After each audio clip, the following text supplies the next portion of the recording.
We have a native blackberry to our area. It is great because it makes blackberries. It's not great because it's thorny and is everywhere. This I set up since there was a fair bit in this area. I have intentionally not mowed it. I've put a few things in there to give them something to grab onto, but this is going to be our blackberry patch.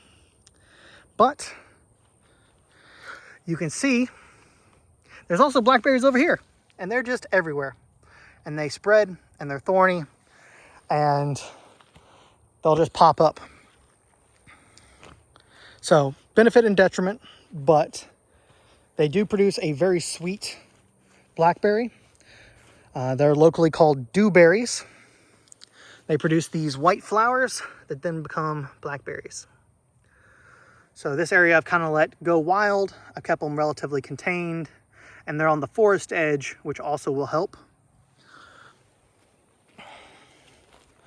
And so I'll just keep mowing along this edge line to keep them kind of contained.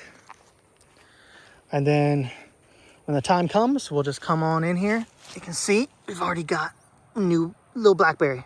Little bitty blackberry coming through. It's one of its earliest stages. When they're ready, they'll be black, just like a regular blackberry.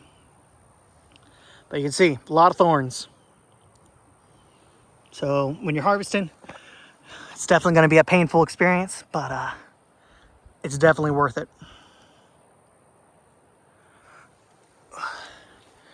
And they'll form this kind of mat, and I'm going to let them spread along this forest edge.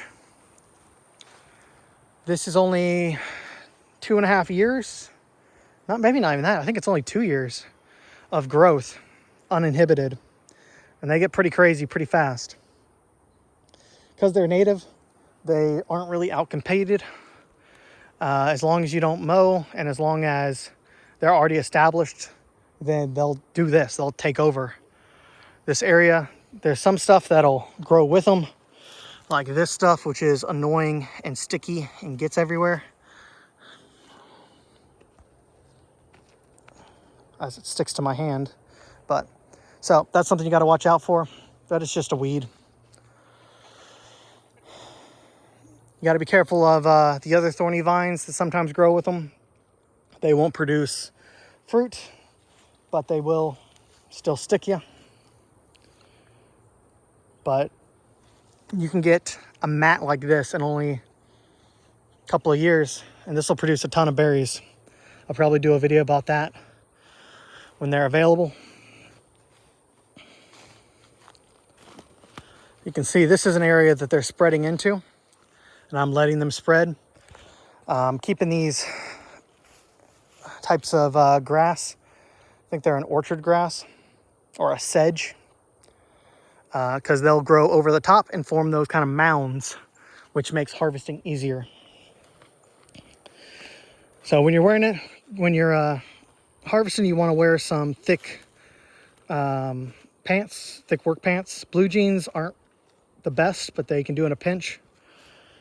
Wearing gloves, I wouldn't suggest, because you will stain them, because the blackberries will stain, the dewberries will stain, and you also crush a lot of berries because they are relatively fragile. But you can see they do a lot of growth. And this seems to be very effective. I'm going to keep letting them spread eastward, and we're just going to let them go that way along this forest edge. Also act as a bit of a barrier. The chickens come over here, but they don't tend to get into the blackberries. But it'll provide birds and all sorts of stuff that some of the natives like. You can see the blueberries, or not blueberries, butterflies are enjoying these flowers. The bees like the flowers. As far as native food-bearing plants goes, it really is a good one.